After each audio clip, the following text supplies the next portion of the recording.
There's an article in Front Page Magazine called The Iranian-Saudi Rapprochement, The Winners and the Losers. Here is an excerpt.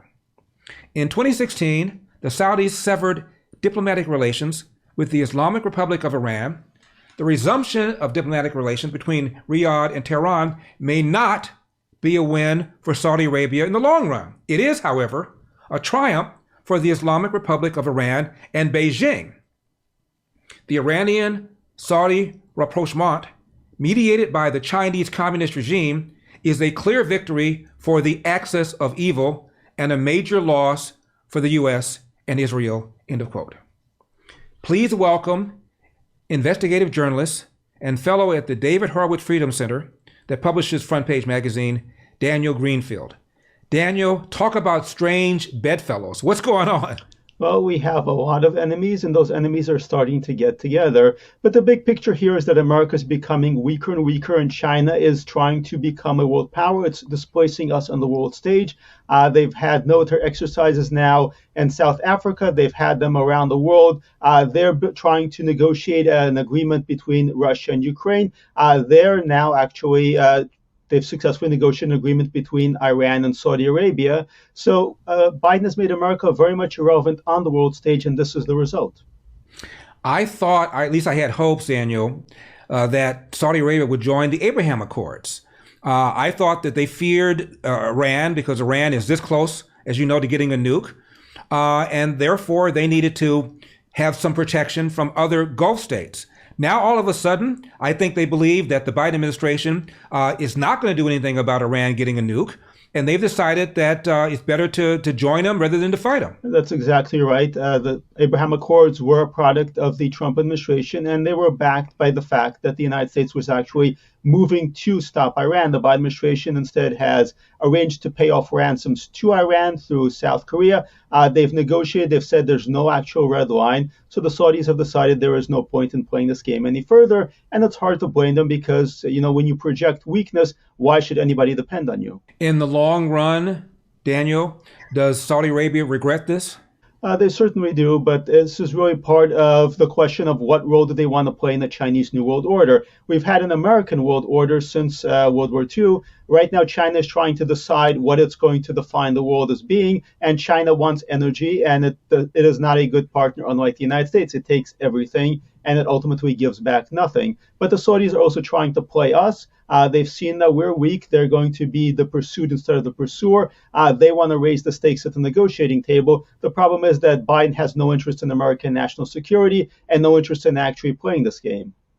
What does this Saudi Arabia-Iran new romance mean, Daniel, for Israel? Obviously, it's bad news for Israel. In no small part, the leverage for this was that Israel was going to do something about Iran, but the presumption was that Israel would at least have the support or non-interference from the United States when it did that. Under the Biden administration, that is no longer assured. The Biden administration is more on the side of Iran than it is on the side of Israel, and that shatters the premise that Israel is going to be able to take care of Iran. Because under the Obama administration, the United States actively interfered and spied and actually leaked information about Israeli attack plans. If the Biden administration gets back to doing that, Israel's credibility for being able to take out Iran drops significantly. Daniel, China is on the move everywhere. South China Sea, in Africa, now in the Middle East. They're on the move everywhere. They've got the largest military in the world. We hear over and over again, Daniel, that China has the world's largest economy. And it is on a gross level, but on a per capita level, it's probably 5,000 per Chinese person, as opposed to about 45,000 per American. So on a per capita basis, it's not even close to being the wealthiest nation. Where does China get all of this money to do all this stuff? China's economy is our economy. We decided to outsource our economy to China. Everything you see in the store is made in China as a result. The Biden administration has claimed that it wants to do its Buy American thing. In practice, of course, that means even greater dependency on China because they're dependent on so-called green tech, which is very much China-based. China's plan is to become the epicenter of our economy, and they've succeeded in that, but they've succeeded with our consent. President Trump announced that we were going to change that, we were going to get away from that, and he actually proposed meaningful steps for doing that. Everything Biden has done has gone in the opposite direction. Without us, the Chinese economy would be a joke, would be completely unworkable. But with us, China is able to destroy us. It amazes me, Daniel. You have the left pushing for electric vehicles. As you know, the components that go into the battery are so-called rare earth minerals like cobalt, nickel, lithium, and either it's China produced or it's produced in third world places like the Congo, where China controls it. So you have the same left-wing people then now opposing mining these resources here in America, making us even more dependent on what is an enemy. Biden, however, has called China a competitor. When Biden was running for office, he promised mining unions that the materials would be mined in the United States.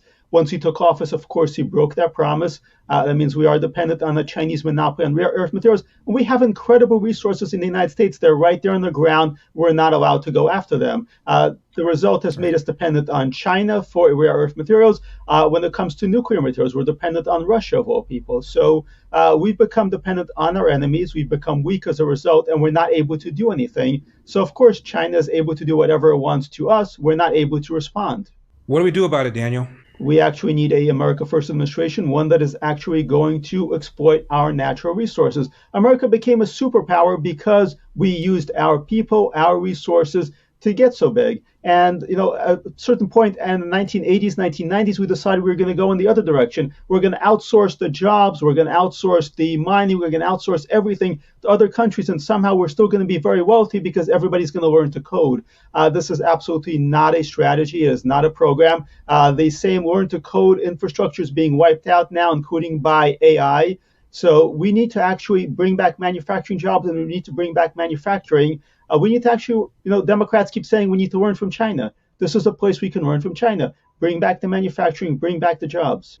And maybe we can stop selling farmland to China, especially farmland near defense installations.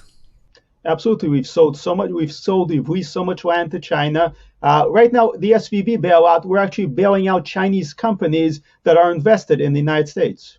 Daniel Greenfield, David Horowitz Freedom Center, as always, thank you very much for coming on. God bless. My pleasure. Thank you. What's that? Elder has a pair of my slippers. I do. These are so comfortable. I could put my fingers in it like this, but I'd fall asleep. That's how comfortable they are. As you can see, these are tan. They come in a bunch of different colors, and they are also different styles. Now, there is a new MyPillow 2.0, even better than the MyPillow 1.0. I kid you not. I just got mine. And I'm not going to part with mine. You're going to have to get your own.